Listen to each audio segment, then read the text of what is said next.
Corbin's sun in Arizona, across the sunburned land, burning up the Giants' hopes with every pitch in hand. His wife had twins, a little boy and girl so sweet. 2 years, then an opt-out, they gotta land on their feet.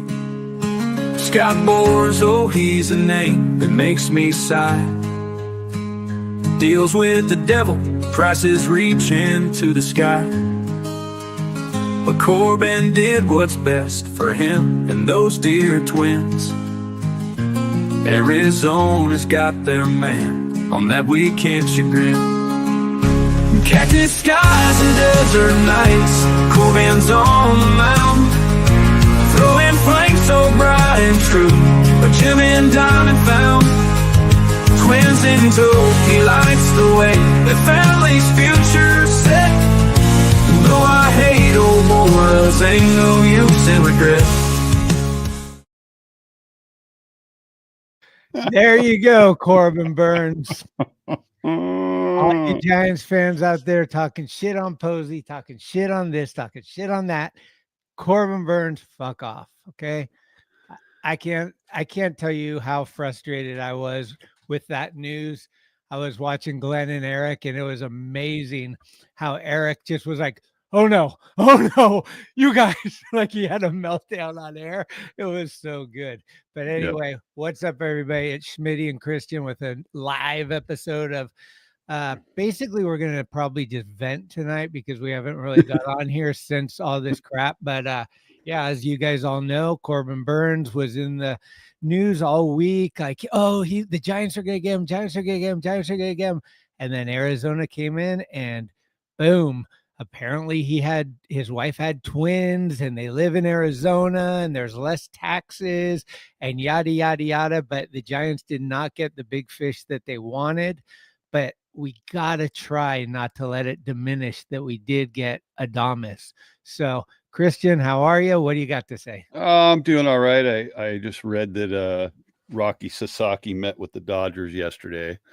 So I honestly don't give a shit about that guy, where he goes. But yeah, the Burnes thing is gnarly. And I think I'm so sick and tired of listening to people scream about Buster sucks and this and that and the Giants. I mean, it's like, this is all on Boras and Burnes. This is he wanted to go play there. He didn't want to pay California taxes. He didn't want to play in the city for whatever reason.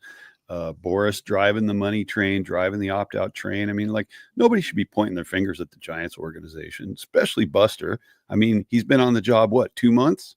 Come on. Dude, I was kind of cyber arguing with somebody earlier. It's like, you already threw in the towel and it's not even opening day yet. Like, what the hell? Like, Buster just got the job. Like, right. Let's wait to see what he unfolds here. But let's dive into this because I think I know how you feel, but I want to hear what your thoughts are on a 6-year contract for a pitcher.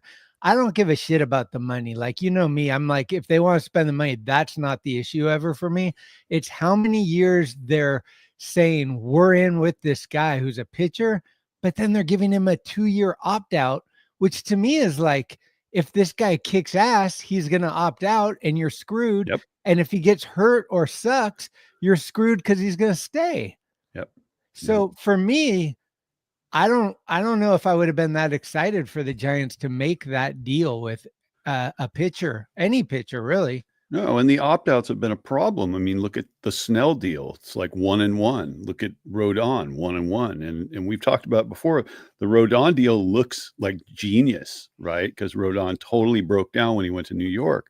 But the Snell deal, I mean, Snell pitched his ass off the last third of the season last year, and then he's gone. And now he's a fucking Dodger, and he can suck it as far as I'm concerned. But yeah, this whole thing, like the annual average value for Burnes is $35 million. Okay. It's more than Mookie Betts makes. It's more than a lot of guys make. And a 6-year deal for a starting pitcher at age 30. That's an easy one to walk away from, And I'll tell you this, Arizona is not a pitcher's ballpark. No. not at all. So these opposite fly balls that end up going into the swimming pool there that would have been easy outs at Oracle, his ERA is going to go up a little bit. His strike rate has already started to diminish a little. He's aging. I mean, the guy's awesome. I'm not saying like, it's like we didn't want him anyway. Fuck that guy. But for the contract and what went down, all I know is if we get Jack Flaherty because of this, it's going to be even adding insult to injury. Like I can't handle all these people saying, "Well, Jack Flaherty." It's like, no, fuck that, dude. Like, let's get someone better, or just let our guys go. Yeah, Flaherty's a hothead. I mean, if they wanted to do a Snell deal with the likes of Flaherty, okay, because the maximum you could be stuck with that guy is 2 years, right? So, I mean, whatever. I don't want to see the guy in a Giants uniform, period. But at least that's a situation where it's like, yeah, well, let's just cut our losses and see what we do. Burnes is, even though he's starting to age, his strikeout rate has dropped off a little bit. I'd say he's one of the top 12 pitchers in the league. Still, for sure, the starter. Absolutely. The numbers are there. I mean, he's had a little bit of a drop off. His velocity's down a tiny bit, but like you said, Arizona, not exactly a pitcher friendly park. So it's gonna be interesting to see what his first season is like, in Arizona. Right? And let's be realistic, guys. Why would Roki Sasaki want to come to the Giants? Like, I thought maybe if the Giants got Burnes, then we might have a chance, but he's not going to want to come to the Giants when the Dodgers, the Padres, the Diamondbacks, they're all looking superior. They don't have they have Logan Webb, but the rest of the guys are kind of like, is Robbie Ray going to do it? Is Hicks going to do it? We got a bunch of young guys. It just seems like it. I mean, I'd love for him to come, but after Corbin Burnes not coming, I'm not putting a penny on the line for Roki Sasaki. I think there's a better chance. I'm interested to see if Posey's got a trade under his belt, because we've never seen, his off season. We don't know. Like, is he able to make a trade where I hear these names like Alcantara and Castillo, who both would be pretty phenomenal in a Giants uniform. I think I would love to have Alcantara or Castillo. Castillo started with the organization, and he's up in Seattle with, I think, 2 years left on his contract, and it's not a whole lot for the quality that he brings. But I don't know. And then, of course, there's the polar bear. And so, listen, guys, are you guys going to just jump on every goddamn tweet and hold on to it for your life after you get burned time after time after time? It's like, I ain't believing nothing until it's official now. Like, it's like Adames hit us out of nowhere. There wasn't really any rumors. And it was just like, they signed Adames. Boom. Yep. But all these like 6-week hype of like the Giants are the leader in getting this guy never seems to really work out for us. No, it doesn't. And Adames, I mean, you and I were on that tip a long time ago saying we got to get Adames. We need a shortstop. He's the guy, right? And Buster got that done, and he got it done early, and it's a good deal. It's a good deal for the team. Good deal for Adames too. So yeah, there's nothing to complain about there. And I think getting hung up on the rumor mill and, watching John Heyman's Twitter feed, like that's not where we should be at as Giants fans. Right. Yeah. And I do, I clocked into a Giants Sports Talk Live the other night just to hear Glenn and Eric and what was going on right after the Burnes Arizona signing. And I think people lost sight of where the Giants have been and where they're at and where they're going. This is not going to turn around and be a division winner in 1 year. Just because Buster comes in the offseason and starts to make moves, I mean, he's got to get his feet wet. He's got to get in there. They got to structure this team for the longer term. You're not going to push all your chips in for this season. I mean, if you think that that's going to happen, you're a little bit delusional. I mean, Farhan did a lot of damage, and it's going to take some time to repair that. Free agent market's been a little bit thin too. That doesn't help. Last year it was kind of thin, except for the big high profile guys. This year, same thing. It was Soto and everybody else, right? So, everybody's patience is worn way thin, and I get it, but we're looking at, the past 5-6 years instead of looking at the past 2 months.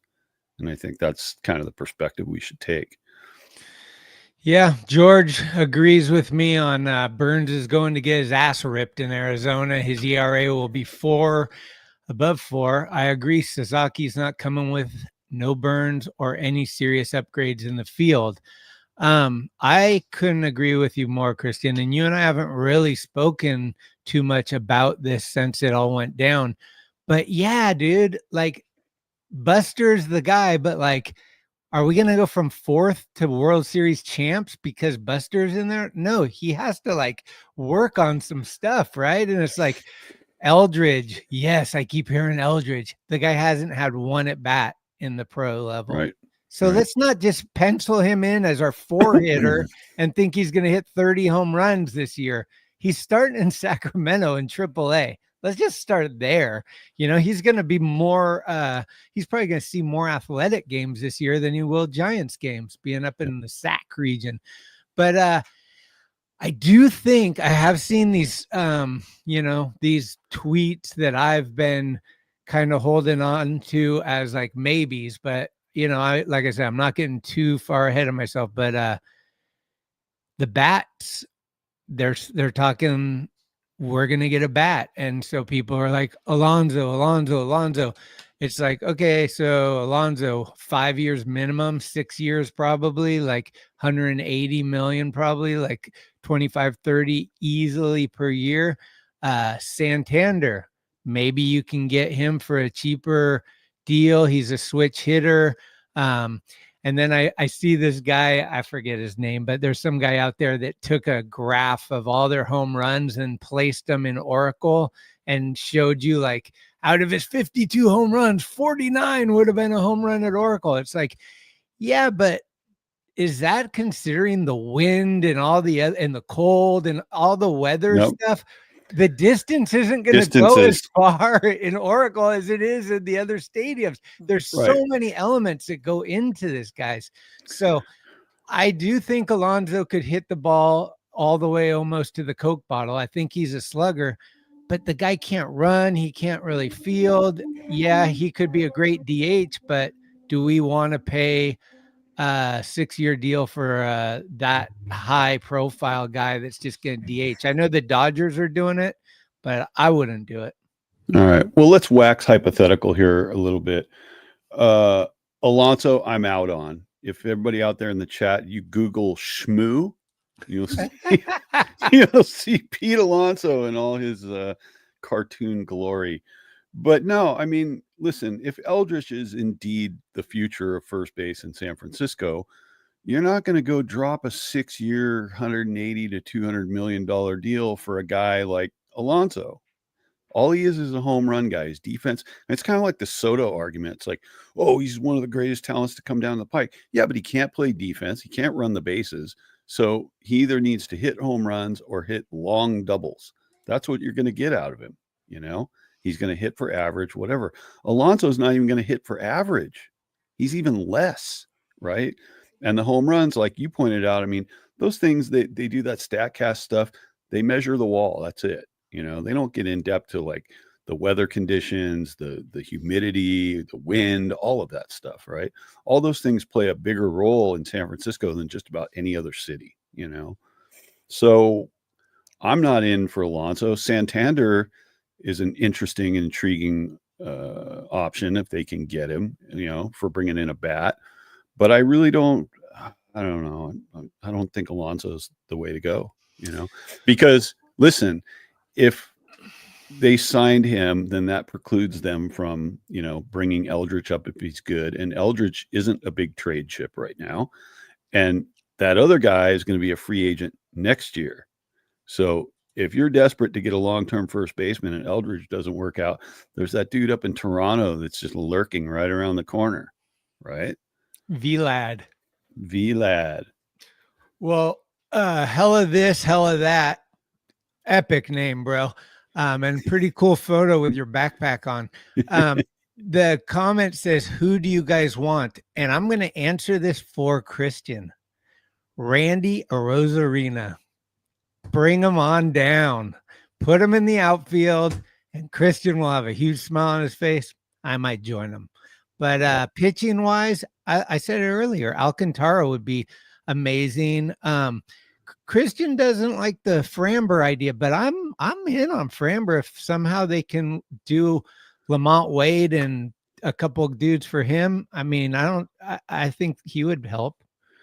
Well, yeah. Charlie Craig says Randy is ours. Yeah, of course. Of course. Mariners Nation ain't going to give that up. Framber Valdez bothers me because once the pitch clock and all the new pitching rules took effect, his rocking baby motion got stripped away, and he hasn't been as dominant as he was back then, if you remember that, right? Yeah. And he had some serious hiccups along the way this year. And I just don't want any Houston Astros playing in San Francisco. It's the same argument for Alex Bregman. Like, I don't want any Dodgers and I don't want any Astros, you know. Pretty much somebody comes from any other city, fine, but not those fuckers.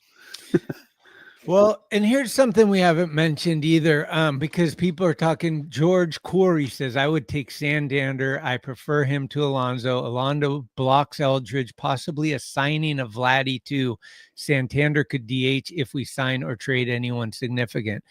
I don't know a lot about Santander as far as his bat to ball skills, but I do know that Alonso is probably equal to or greater than Chapman when it comes to swinging and missing.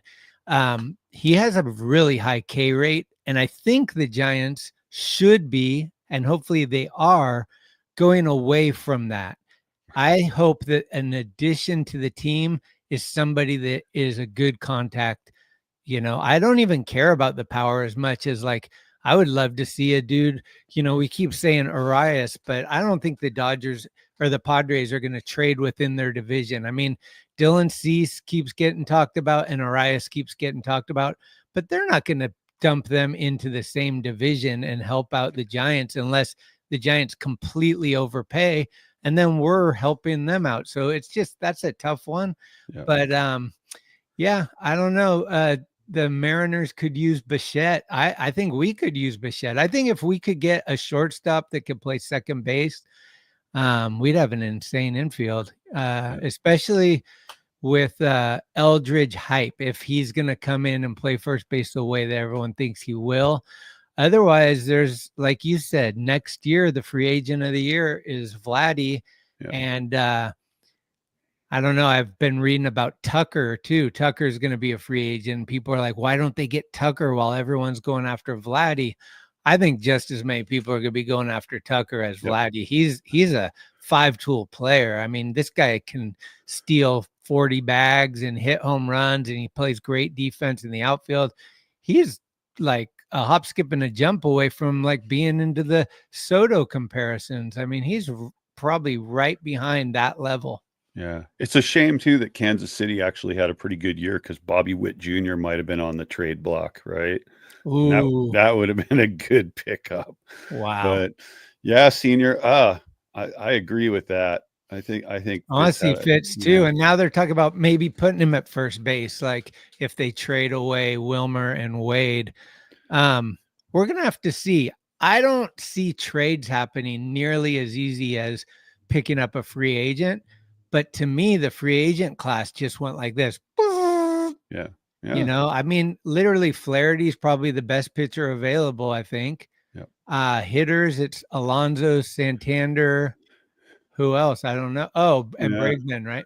Yeah, and I mean, there's a lot of pitching out there that could potentially be traded for if the Giants had a big stack of trade chips with a lot of value. There's just not a lot of that, right? I mean, Garrett Crochet's out there, you know. There's all kinds of guys that are playing in like small to middle markets on terrible teams that were way below 500 last year that would probably love to go elsewhere and would approve a trade if the Giants could propose one that the other team would be amenable to, right? And I mean, that's the hard part, because what do you give up? And the only guys I see that the Giants have that could have real trade value out on the open market trying to bring in other people is Harrison, Doval, Eldridge maybe, but of course nobody wants to get rid of him. And what else is there that you can really trade? I mean, there's not a lot, I mean, Fitz and Ramos for the right person, right? It's like, I'm not just putting them out there to get rid of them, but if they can bring in something that's better, then maybe. We can't ship Ramos. There's no way. No way. No way.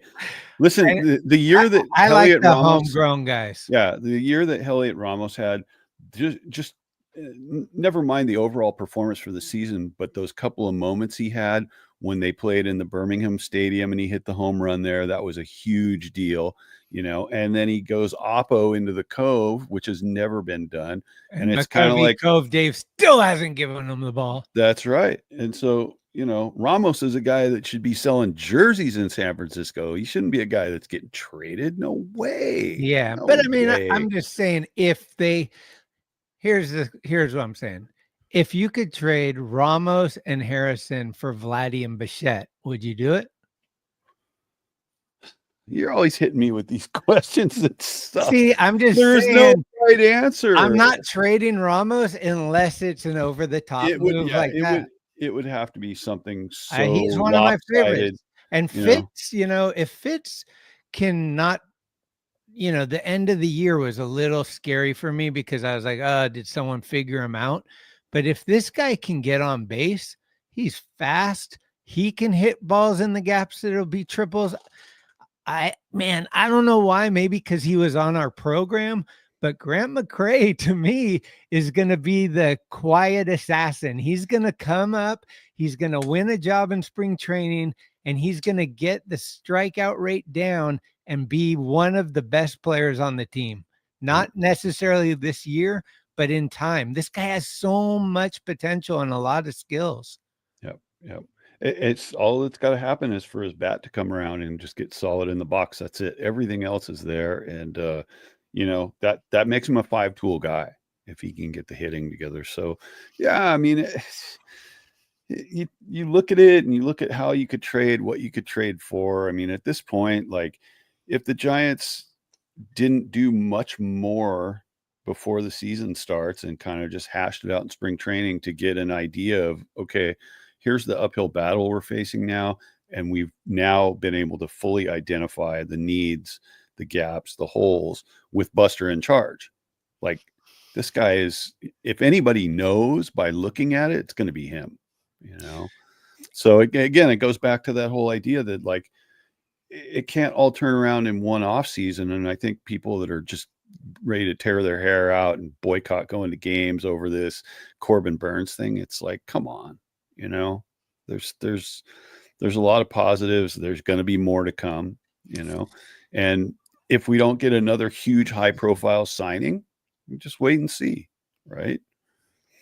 Well, part of the reason that I love having a show like this, I mean, it's fun. Just look at the chat. We got people in here. Yep. Cole Dunstan, hello this, hello that, hello this, hello that. George, Tim McKenney, ex-pro skateboarder in the house. Look at that. Shout out to me. But here's the question I want to ask all the whiners. Why does us not getting Corbin Burnes mean that it was a waste to re-sign Chapman and give Adames a big contract? That is what I was reading everywhere, and I just don't understand that at all. Like, it's like, oh, well, if we're not going to be the best, let's be the worst. Like, huh?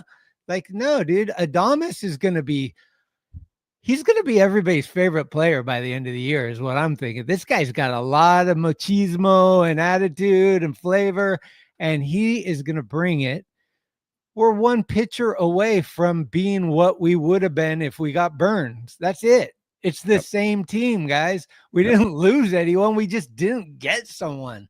So the optimism is not high with the Giants fans, and I get it. I was like, believe me, I wanted to go dive into a pool and see how long I could hold my breath for. It wasn't fun hearing that news. I was really looking forward to Webb and Burnes being a 1-2, but let's move on, right? The next person to be the free agent, right? To be honest, I'm glad the Giants didn't get Burnes for the deal he signed, was sacrifice 2 draft picks for a rental. See, that's the other thing that no one's talking about. Not only was all the things that everyone's talking about happen, the Giants were going to lose 2 more draft picks. Right. And Buster is trying to build a team within the organization. He wants to get young guys. Losing 2 players like that is like only for certain cream of the crop guys, you know? Right. And I don't think Alonso is that. I think for Pete Alonso, losing 2 draft picks and paying that salary, it's kind of like, I don't see the Giants doing that. Yeah. And the other thing that you have to keep in mind is it's not just draft picks, because when they breach the CBT, now you're talking about losing international pool money as well. So any international recruiting from the Dominican, from Venezuela, from Cuba, okay, like your ass out. You're going to have to pick up the tab on all that, because you're going to lose out on that money that you get. So, I mean, yeah, the sacrifice is, you know, the Giants were salary heavy for all the wrong reasons. And then they said they wanted to scale down salary, but then they went out and signed Adames for a ton, and they had to give up a little to get that, but it was worth it, in my opinion. So now, you know, what do you do? I mean, if Buster really wants to build from within, which I think would be the prudent move, and I think it's also from his perspective, that's where he came from, right? He was drafted in from, I believe, Florida State, right? Came up through the Giants organization, and look at what he turned out to be, and look at the teams that he was basically the captain of. So yeah, sacrificing the draft picks just to get, so we can be better this year. Well, the Giants are going to be better this year. I mean, how much better? I don't know, but they can't be as bad as last year. And yeah, because here's the argument that people are saying too, which I want to just zip out of here as well. Well, we lost Snell, so we need to replace him. We lost Snell for 2 months. He was not Blake Snell all year. If you guys remember, he sucked when he started, then he got hurt, then he came back, and then his wife, his girlfriend had a baby. So the guy wasn't even on the team really in any capacity for the first 2 to 3 months. So replacing him isn't going to be as hard as it seems. He wasn't 162 Blake Snell, and I don't think he ever is gonna be. The guy, you know, Snellzilla out in LA, he's gonna be hanging out with all the rappers and being party guy at night, and I see Blake Snell's career kind of going bzzz, but the Dodgers do have so many stars that it's going to be easier for him to not have to be the guy down there. Hell of this, hell of that. Who is your OG coworker telling you some dope Phil Shao stories? That is cool. I'm working on a little video for Phil, actually, as my main objective for 2025 to get done. Phil was very important to me, and Christian and I skated with him a lot when he was around, and it was a bummer to see him go. But yeah, I don't know. What do you think, Christian, about these Suzuki rumors? A lot of people, or they're not rumors, they're ideas, I guess. But a lot of people keep saying, "What about trading Casey Schmitt to the Cubs, who need a third baseman, and getting Suzuki?" I'd do a Casey Schmitt for Suzuki trade, I think, and I really like Casey Schmitt, so that's not saying that I just want to flush him, but that could be a deal that kind of works for both teams, meaning it might be an easier deal to swing as a trade, you know, than some other moves that they could make. So yeah, I don't know. I just don't know if the Cubs are really going to want to do that. And I think the Cubs just traded Bellinger for either a third baseman or an infielder for sure. I'm pretty sure. Yeah. But yeah, I mean, here's the thing with Roki. He's not going to sign till the 15th to the 23rd is his window. he can't sign until the 15th, and he has to sign by the 23rd, or he goes back to Japan. Yep. So what are we at? December 29th. We got about 17 days. Is everything on hold until that? No, I don't think so. I think especially the Buster Posey camp, whether they were in, I read a lot of different things. Susan Slesser said they never were outbidding anybody, and they weren't as far into the Corbin Burnes deal. Who knows what to believe? But one thing I do believe is once Burnes signed, these guys had to switch gears, and hopefully they're going a different direction. Ha-Sung Kim, he was always talked about. Maybe they bring him in and put Fitzgerald at first base. That's been a rumor. But to me, I still want a pitcher more than a bat. I know we've been without a bat like our whole life almost, and we are just dying to have a 30-plus home run hitter. I'm right there with you. But to me, the 5 starting pitchers we have is so not comparable to what the Padres, Diamondbacks, and Dodgers have that I just don't even think a game is going to be, last year we played those teams tough. Like it was 2-1, 3-2, 4-3. Like most of the games we won by 1 run, we lost by 1 run. Like we weren't that far away from, we weren't embarrassed by any of those teams. This year with this pitching staff, it could go either way. Okay, you're really thinking that Birdsong's just going to be the guy, Whisenhunt, the guy, Roop, the guy. These guys look like they have a lot of potential, but they haven't proven anything yet. So, like, I don't know. Yeah, and I don't know what the workout regimen is for pitchers in the off season. Like, I mean, we know when they show up in camp, but we don't know what they. Oh no, it's the trade web talk again. Well, that was like the hot trend. If you looked up hot trends, the minute Corbin Burnes signed with Arizona, trade web. It's time to trade web. Because if you can't bring in a quality pitcher, get rid of the one you got. What kind of logic is this? I mean, look, if Buster is saying, as some people have reported, that he has a lot of confidence in the younger pitchers that they have and that they want to kind of give them an opportunity. Okay, cool. Like I want to see what these guys are capable of. And I think that, he's going to be better than just about anybody in that seat at looking at these guys and projecting what they're going to be or what they aren't going to be. I mean, he's a catcher. He's caught the best in the game during his time. So he knows. And if he's saying they feel confident enough to ride with the young guys for a year, okay, I trust him. I don't necessarily agree, but I'm not Buster Posey. I never played Major League Baseball. So I only know it passes my eye test, but it doesn't mean it passes, management's test. And speaking of management, again, everybody's got to kind of like pipe down a little bit, because we know that Farhan was a control freak and he was calling the lineups and all of this shit. And Melvin wasn't allowed to manage the way he wanted, wasn't allowed to play the guys he wanted to play. So I think we need to give it some time to breathe. Right. I mean, I almost made a graphic for tonight's show that had the Titanic going down. And then I thought, no, the dumpster fire's more on par with what we're talking about. I don't think the whole ship is going down. It's, I think here's the deal, right? The Giants, it would have been great for them to get Corbin Burnes.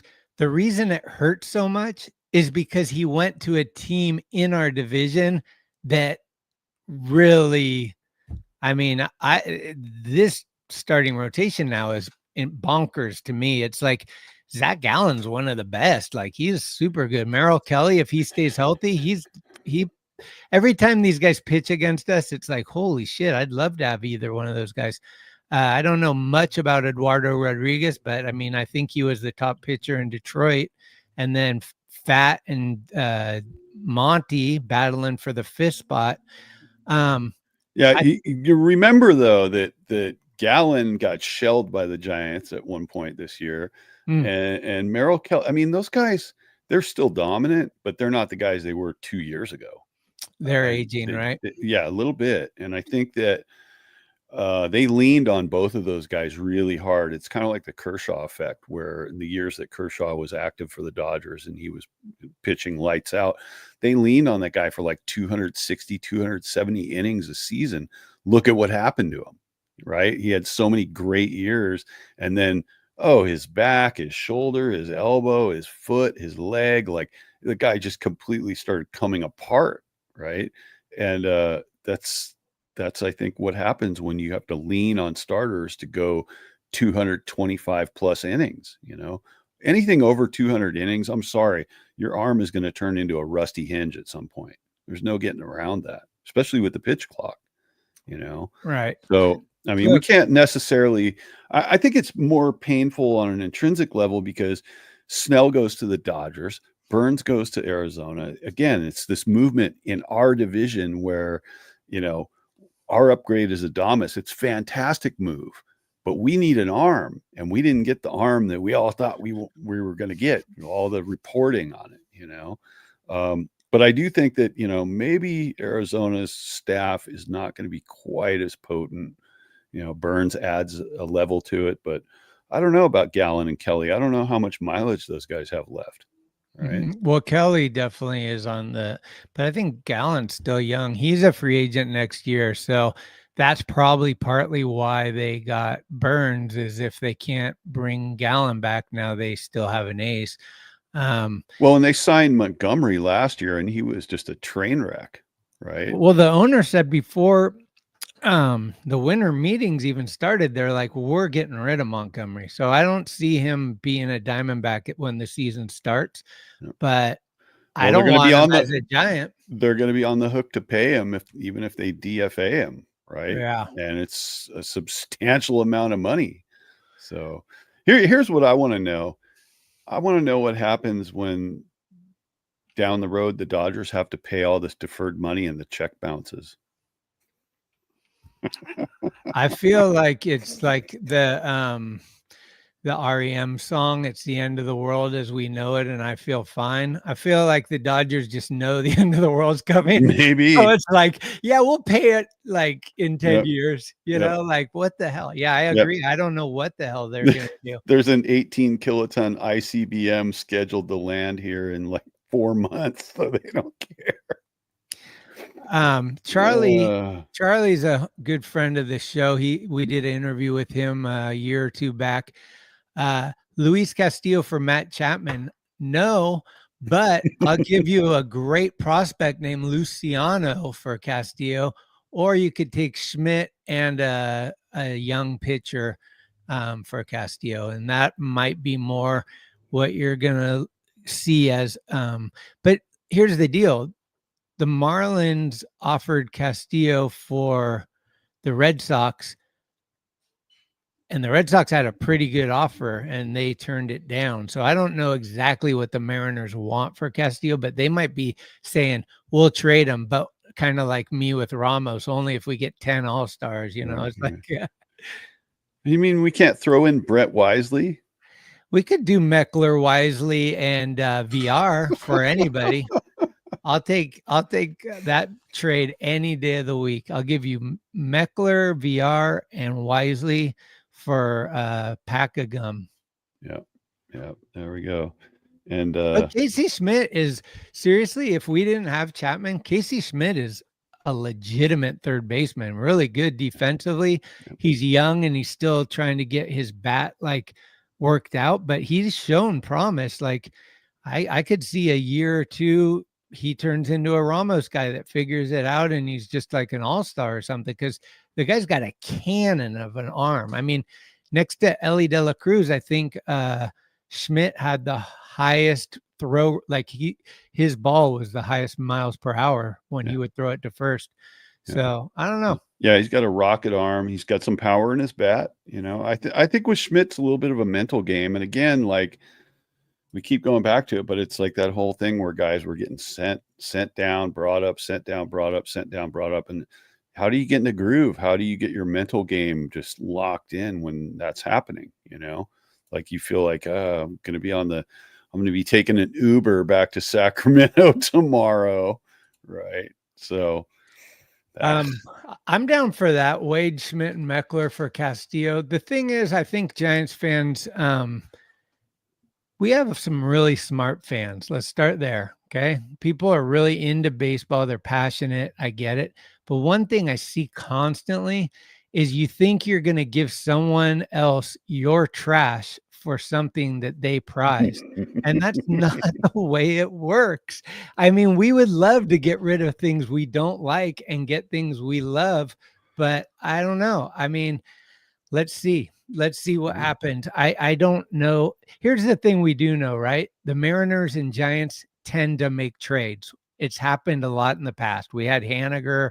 We had a few moves before that. I think we got Robbie Ray from Seattle even. So the Giants and the Mariners, they know how to trade with one another. So the Castillo thing could happen. Personally, I'd rather have Alcantara, I think. But there's been some other names floating around. It just seems like what people have been writing about is that Posey's talking more about bats now, which is super confusing because publicly he said on the mic, which I respect that much more than a hearsay tweet. He said pitching and defense is what he prizes the most. So to me, I'm thinking he's going to still be going after a pitcher, but maybe Burnes was it. Maybe it was Burnes or bust. And like, I don't want Flaherty. I don't want anybody. Like Christian and I have texted, in the past, is like, do you want to get someone just to get someone? Or do you want to get someone that's going to be a really, Adames was getting someone. If we just get someone because that's the last guy left, I don't think that's a good mentality to work with. No, it needs to be a difference maker. And, I mean, if you're in the trade market and you trade for a guy where you're only getting a subtle bump in value or you're just simply filling a hole that you have a gap, that's one thing. If you're going to go after free agents, you're going to be spending all this money, it's got to be somebody who really moves the needle for the Giants. Jack Flaherty to me doesn't move the needle. I don't see it. I could be wrong. They could sign him and maybe he'd be one of the greatest things that ever happened in San Francisco, but I highly doubt it. I hear people floating. Like I hear people saying, well, shit, we didn't get Burnes. Let's go out and get Trevor Bauer. And that's never going to fucking happen. Right. What was it you said? Trevor Bauer and Wander Franco. Yeah. Well, let's get, Arias. We'll get, get the triumvirate of woman abusers. All the canceled baseball players that went overseas, we'll bring them to the Giants. That'll really work well in this community. Yeah. It's here's the thing about Vladdy, though, guys. I keep seeing Vladdy, and believe me, he was the guy I wanted. If we could make that happen, I think he'd sell more jerseys here than Soto would. I think he would just be an instant star that we would love and embrace. I don't think we're going to get him this year because it's the last year of his contract. So why do you get a rental player unless you can extend him, which he already said he doesn't want to extend. He wants to test the free agent market. So maybe next year they can go in on him. But by next year, maybe we know a little bit more about Eldridge. And we can understand if Eldridge is ready to go. 2026, he's our everyday guy. Or, man, Eldridge just turned into Luciano. Let's Joey Bart him to Pittsburgh. It could be anywhere in between. And you just don't know. But Vladdy I would love Vladdy as a Giant. There's certain guys that I would love. And then there's guys that are good that I don't like. So I don't really want to root for them. Jock Peterson coming to the Giants was kind of tough. It's like he grew up in the Bay Area. So we gave him a pass. His brother's working at the inside the stadium selling booze in the bar out there. But he's still a Dodger.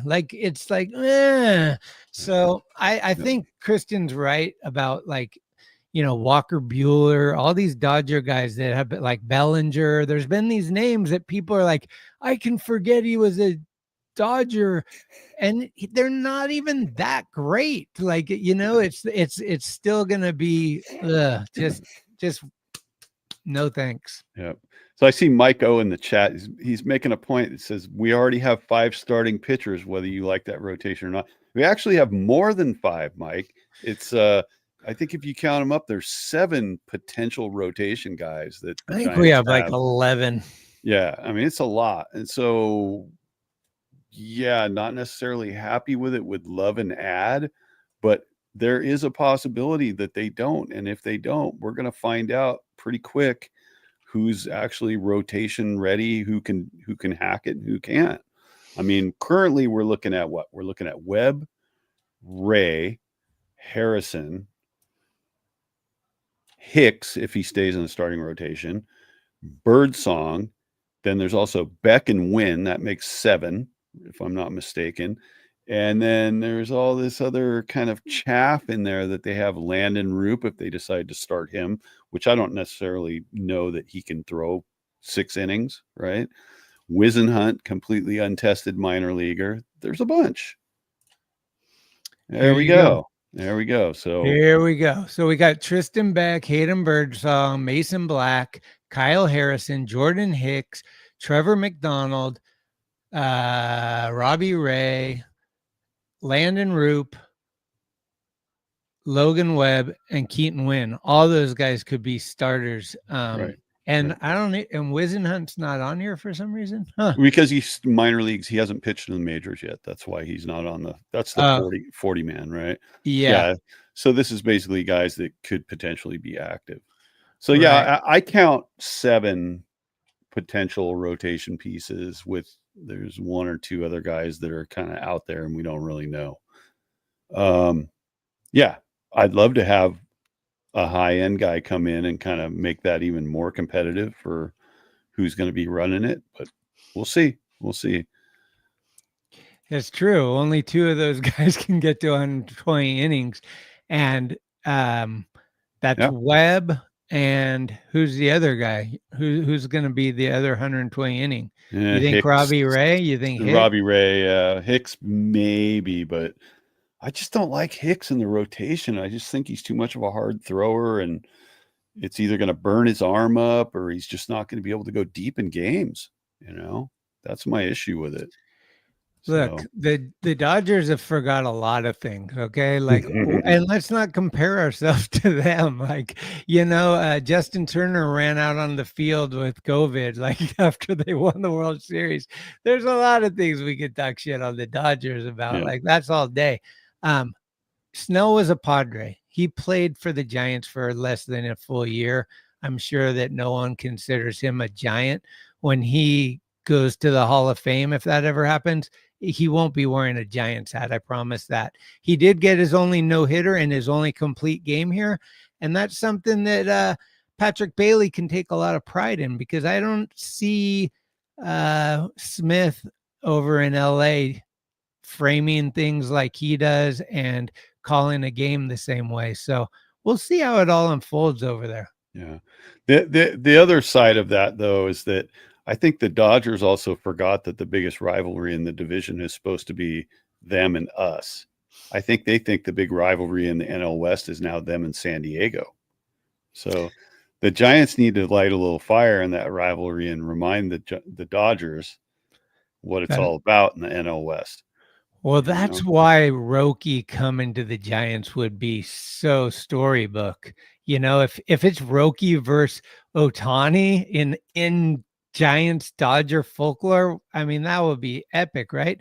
Yep. But that's kind of why I think he's going to go to the Padres. I do think that unless he wants to be with his bros, Yamamoto, and have Team Japan as the Dodgers, if he's against that, like, I want to be my own guy, and Yu Darvish is kind of a mentor to him, but that would help that rivalry grow too. I mean, seeing him face Ohtani, I think, that's going to be pretty awesome. Yeah. So I see Mike was commenting about Alonso. Yeah, we got into the Alonso thing a little earlier, and neither one of us are real like hyped on it. Just for a number of reasons, the long-term deal, a lot of money, and how his power plays, the strikeout rates, and with Eldridge in the wings, and Vladdy available next year. So I mean, I agree with the Alcantara. Pablo Lopez has kind of lost his. I'm not huge on Pablo Lopez. I think he was great a couple of years back, but recently I think he's not. For me, it's not. It's not the guy. I do like this one though. Put Hicks in the bullpen. Sign Tanner Scott. Build a bully bullpen. I love that. I've been talking about Tanner Scott since the beginning of the winter meetings because I mean he's a lefty that we could replace. Who is it? Tyler or Taylor? I never. Taylor the Rogers. lefty. We get rid of Taylor Rogers and we replace him with Tanner Scott. That would be huge. And I mean, look at the Dodgers winning the World Series. I didn't think they had a great bullpen, but they would not have won the World Series if they didn't have a great bullpen. And so the Guardians have done it in the past. I think a great bullpen goes a long way. It does. And we're one piece away from probably having one of the best bullpens in baseball.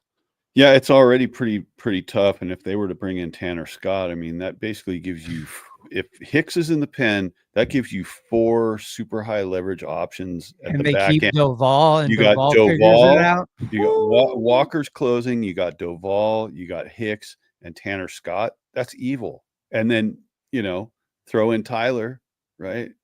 To just mix it up with the submariner. And it's like, that's an evil bullpen right there. Not to mention the other arms they got back there. I mean, we don't need 7'4", what's his name in there, but aside from that, I mean, they're pretty deep in terms of like arms, I think, all around. And so bringing in a guy like Tanner Scott just makes it almost untouchable. You remember what the Royals, what their bullpen was like? Talking, yeah, that was like the 7, year, 8, 9 was like it's over. I mean, the Giants cracked them, but those guys were evil in the following year when the Royals won the World Series. I mean, I don't think any runs got scored on them in the 7th, 8th, and 9th inning throughout that entire playoff season, right? Yeah. It's crazy. So you have something like that. I mean, if your starter can give you a quality start, you put some runs over, you're good, man. And I mean, look at the Giants bullpen, the World Series they won. Aside from Brian Wilson being a little erratic, the bullpen was just gnarly. I mean, obviously, no 3-batter minimum, the way you could manage your pitchers and push buttons and pull strings, a little bit different for managers back then, but the strength of the guys in the bullpen was it was huge. So I would have loved to see Yaz not get signed. Yeah. I was hoping that we were going to lose Wade or Yaz. I think it's a lot to believe that we would lose both of them. But that's definitely the areas where we can improve pretty not that hard. I think Wade, he's got a great on base percentage, but there's a lot he lacks. And I think there'd be someone that could replace him that would bring a lot more to the table. And Yaz, he doesn't get much credit. He's a really good defensive outfielder that makes a lot of great plays, and he's a really savvy baseball player. He's kind of like a little lesser than Chapman on the bases, but he's pretty smart and fast when it comes to running the bases too. Like some of these things that people don't really notice as much. But who are you going to trade for? I mean, who wants those guys? And what are they willing to give? That would be the question I have. I think, are they available? Yes. But what are they going to bring back for us? Are they going to bring something that we need, or are we just trying to unload them? And the other thing I wanted to touch on is playing the kids. That sounds great and everything until it's like game 150 and you've seen the kids not really be any better. And you're seeing, Joey Bart strike out all the time. You're seeing Luciano make errors every game. There's things that you're just fed up with. Yes, we can see the kids play, but I don't think that it's just like, I don't understand that mentality. I don't understand like it's all or nothing. Like there is an in between. And right now we are in between. We're a 500 club, which isn't the worst thing in the world, and we could improve. So let's work on getting better and not worse. That's Yeah, how I look at it. and traditionally, let the kids play has been for late season when you're either out of contention or you're just kind of middle of the pack, the wild card race, and you got some veteran guys who are getting tired, and you need to bring some young guys up just to play, and to give them an audition at the major league level. But this whole idea of like going, well, we're just going to stick with 7 rookies and just see how it goes. I mean, that's just not done, right? And the Giants aren't doing that, but I mean, that's sort of the idea is like, yeah, that's for late season call-ups, or if a guy's just smoking it in AAA and you have an injury, for example, something like that, like what happened with Ramos this year. I mean, it ended up being a great thing, and we got to see what he's really made out of. And now he's probably earned a starting everyday spot next year. Great. He's a kid, I like that. I just feel like you got to have enough experience and enough of a veteran presence there that keeps the ship on an even keel, because the young guys tend to get a little emotional. Sometimes their mental game isn't 100% yet. And, you need those solid guys that have been there and they've been through the ups and downs for years.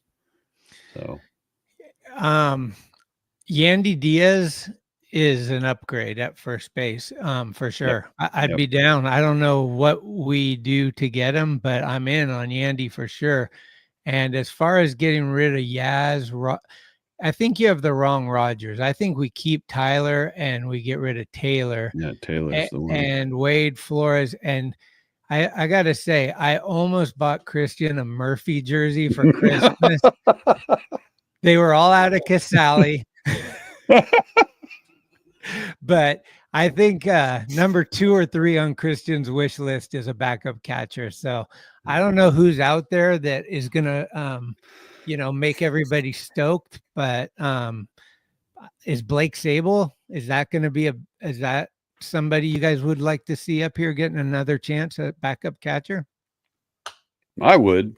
I mean, that's but you know me, I've always been sort of backing that dude, like, because I think he's got a strong bat. I think it's just part of understanding how to catch at the major league level, which doesn't involve catcher interference, Yeah. And I mean, to be fair, he was thrown into a position he wasn't really signed up for. He had played that position a little bit, but he was learning on the fly. Yeah. And he was a Rule 5 guy, so they had to find spots to put him in, right? Like, I think he played a little outfield. He might have played a little infield as well, and then he did the catcher thing. So,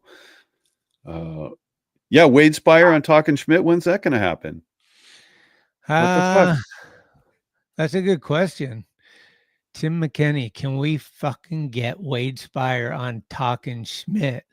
Well, how about this? We'll put that Wade Spire on Talking Schmidt as soon as the Phil Shoud documentary's done.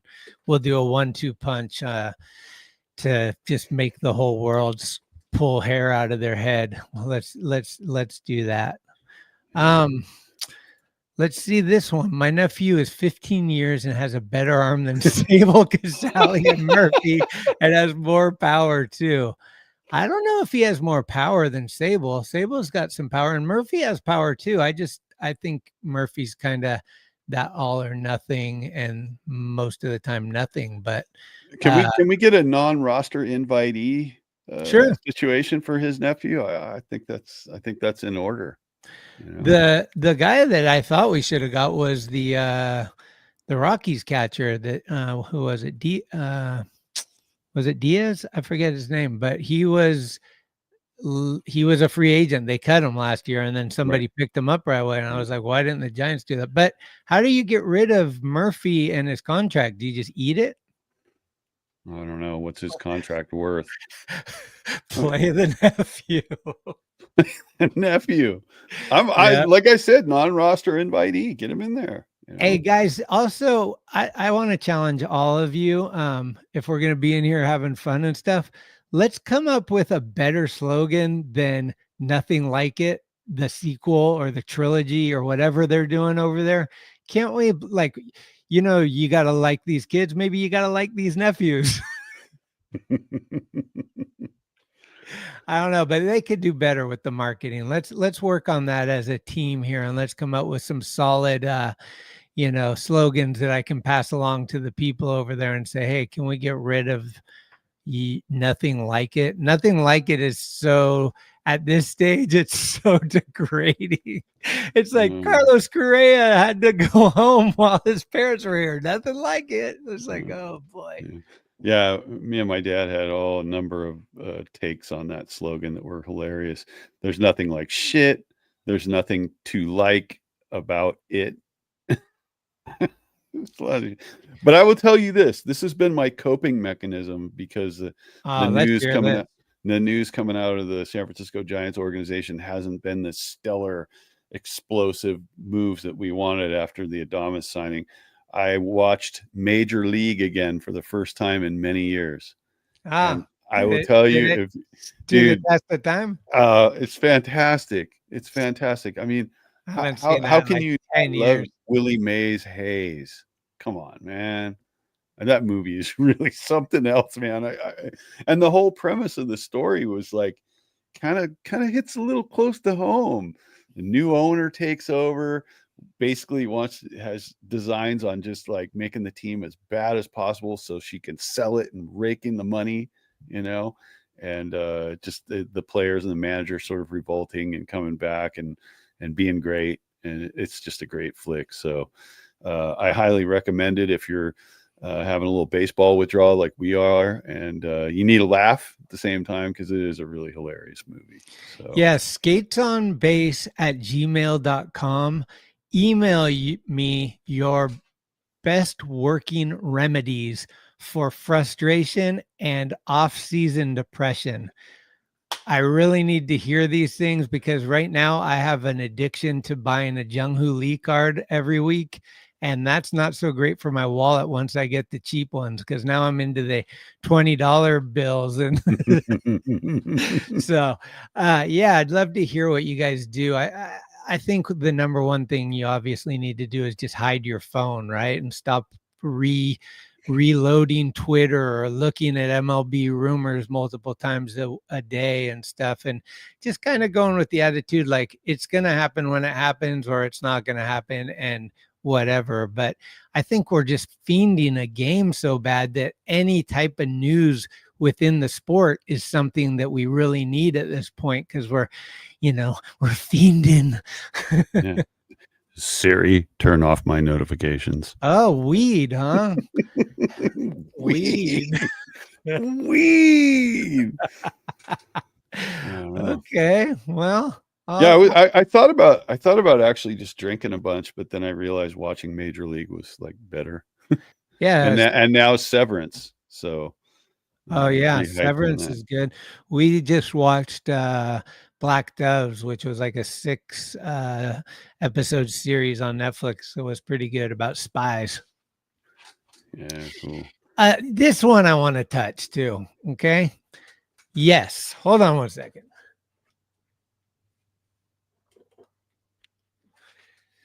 This is my PC. In baseball, cards collecting, they call them personal collecting. That is Jung-Hoo Lee, and that's his autograph. And this is basically a Topps Now card right when he got signed to the Giants. I got a lot of Jung-Hoo Lee cards. And I'll tell you this, he is going to bounce back, because he didn't go anywhere. He just got hurt. He didn't play badly. He's going to be fine, and he's going to be charming. He's going to be fast. He's going to hit balls into the gap. He's going to play amazing defense, and he's probably going to learn a little bit more English by next year and have like some funny interviews, because he's really got he's pretty good with his personality and stuff. You'd be surprised on like the lack of English and still the amount of charm he can feed a room. So yes, Jung-Hoo Lee, I'm penciling him into center field as a very big highlight for me all year. Yep. And I do think it says a lot about the guy, his tenacity and his love for the game, that he was traveling with the team even while he was doing his rehab, and he was in the dugout with those guys a lot. So, I think he's pumped to get back out there, and I think he's going to come back strong, and maybe he won't run into walls as hard. if you go with weed, you'll probably end up buying more Jung Lee cards than you normally do. Hey, That's Eric's in the awesome. house. Eric's in the house. Eric, what's And up? You missed our intro video. I'll have to send you, or you could watch this on some spare time. We made a little tribute to you and Glenn with a Corbin Burnes country song that, howdy, hello. But yeah, we were just talking about these Giants fans, though, that kind of are throwing in the towel so early. I mean, it's not even New Year's. It's not spring training. It's not opening day. There's still plenty of things that can happen. And we haven't even seen the squad that we have yet fully healthy. I mean, Robbie Ray's coming back. He'll be better than last year. Jung-Hoo Lee's coming back. He'll be better than last year. The second base and first base situation will be better than last year. Left field, Ramos, he's going to be as good or better. Fitzgerald is probably going to be better. Bailey is going to be more conditioned, so he'll play better at the end of the season when he's tailed off before. The pitching is going to have 1 year of experience. Birdsong, Roop, Wynn, Beck, these guys, they're going to be better. We're going to have a better team. Did the rest of the league get better? Yes, they did. And will Tyro Estrada have a huge year in Colorado? Yes, he will. Yes, he will. now this is what I'm talking about, Eric.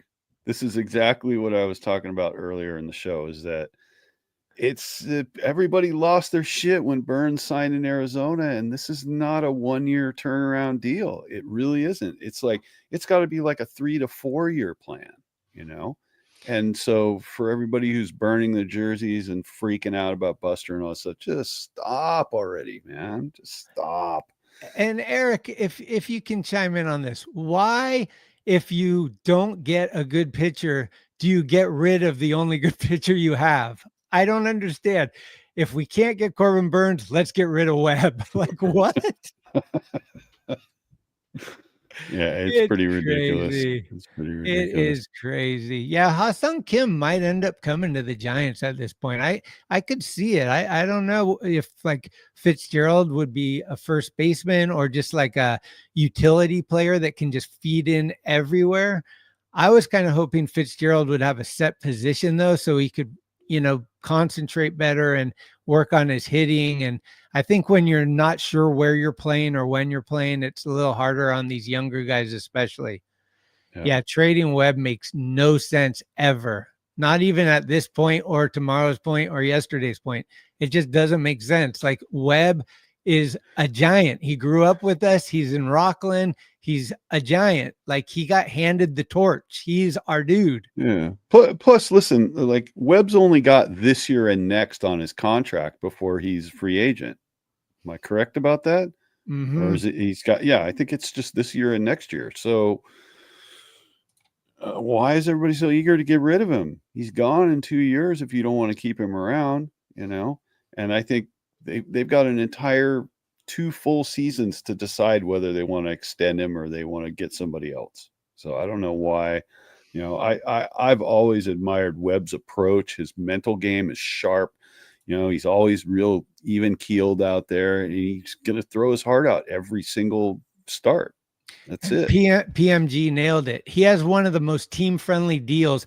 I mean, if you put Webb on the market right now with the money that these guys are making, and you look at what we're paying him, we got a steal. Yep. And he's not there boo-hooing and asking, like, I need more money, like some of these prima donnas might do. I think Flaherty could be in that camp. No, Webb is a team guy. He's calling Corbin Burnes. He's trying to get these players to come sign that might even be the ace over him. He's putting his ego aside and saying, I want to make the team better. Those are the kind of guys we want. And that's what Posey is going to bring. I think that was a huge part of the Adames acquisition, which was Posey saying, this guy wanted to be here. He wants to be a Giant. He wants to be in San Francisco. He wants to improve this team. Like, those are the kind of guys you want here. You don't want a guy that's like, I don't know, maybe next year I'll go be on another team, or I don't really like it here, or whatever. Like, those things that some of the players are having those issues with the city or the team or the stadium or whatever. It's like, next. There's plenty of fish in the sea or in the bay. Yep. So I actually underestimated Webb's contract goes a couple more seasons, but I thought 2028, right? Yeah, I thought they signed that deal a lot earlier. I guess just I lost track of time the last season because it's just so crazy. But and that's the other thing. Nick, I mean, Webb understands. It's just like Crawford passed the torch to Webb. Crawford was coming out to Nicotina, San Francisco legend rapper. Now Webb's coming out to Nicotina. And this is like, for anybody that doesn't know, this is what you need to know. Webb is sticking around, and Posey, now that Posey's involved, he ain't trading Webb. He loves Webb. Yep. Yeah, I mean, he caught Webb, and he caught Webb's rookie, when he was just getting started. So I don't know about peanut butter and jelly, though. I think like the novelty of him being 7'3" and having his funny little mustache and whatever. I'm not a huge Sean Jelly fan, to be honest with you. I like Roop. I like Birdsong. I like Keaton Wynn. I like those three guys, and I haven't given up on Harrison. I realize Harrison hurt his ankle last year, and that could have been a part of his, situation, but also that these guys are young and they're not used to what condition they need to be in to play a complete season as a pro. It's much different than being in Sacramento or Eugene or in the minor leagues. So let's not just throw the towel in on Harrison either. He's a guy that was from St. Mary's. I was looking forward to, imagine if you had Harrison and Burnes on the same team, both locally went to college at St. Mary's. And man, what can you do? What can you do? Yeah.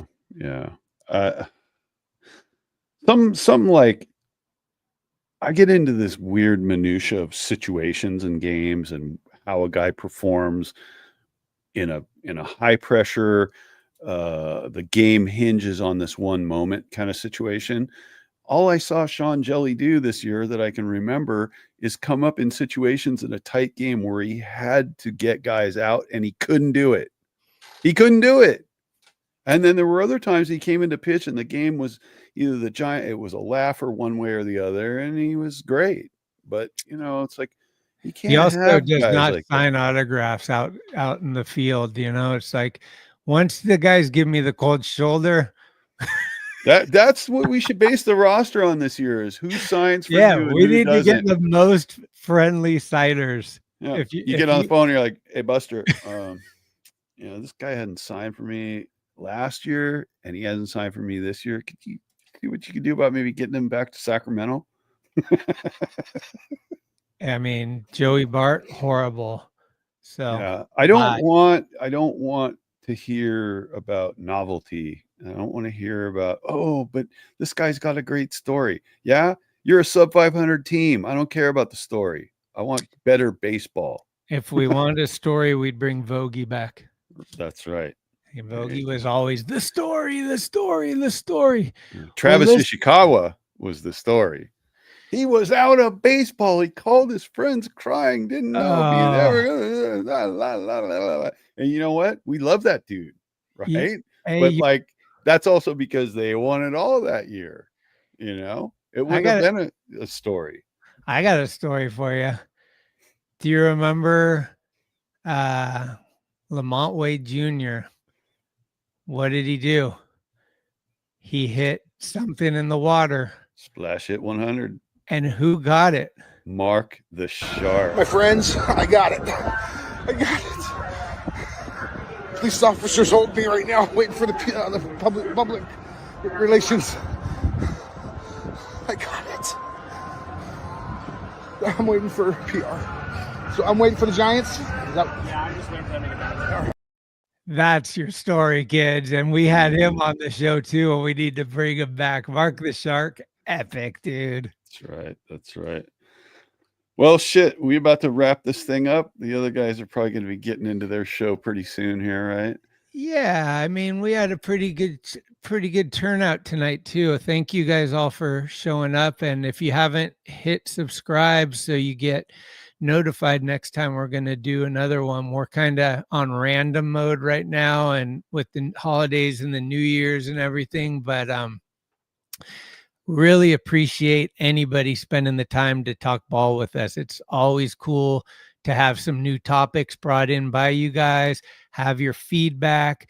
I'm down. I don't know everything. So if you educate me on a player or something good or heard this or that, super down, man. And when you got Tim McKenney in the house screaming almost 30, I think you had a good night, you know? Shout out, Tim. Thanks for the support, man. I know you're not a huge baseball fan, but you're a fan of Christian and I and a friend. So appreciate it. Yeah, stoked to see some new faces in here tonight too. Yeah, spread the word. Let's keep it going. We got 116 subscribers, and McKenney wants to see 200 by our next show. So let's do him proud, guys. Yep. All right. Thanks for tuning in. And if you're still hungry, go over to Giant Sports Talk, and Glenn and Eric will carry you on probably till 10 or 10:30. Those guys do like at least 2 hours. So you can get plenty of discussion over there as well. But we'll be back soon. Hopefully there will be a Giants move, and the minute something like that happens, we'll definitely chime in. Yep. Definitely. Emergency podcast will be in order. Cheers. Right on, Schmitty. Peace. Thanks for listening to this episode of Skaters on Baseball.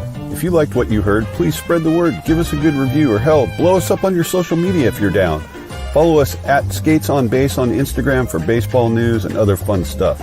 We love comments and listener participation, so bring it with an audio clip or an email. You can email us at skatersonbase@gmail.com. We're everywhere you get your podcasts, and we'll be here all season long. Let's go, San Francisco. Let's go, Giants. I'm excited to give everything that I have for these next 6 seasons and, see where it takes us. Adios, Pelota! See you soon. Thank you. And I am forever a Giant. All right.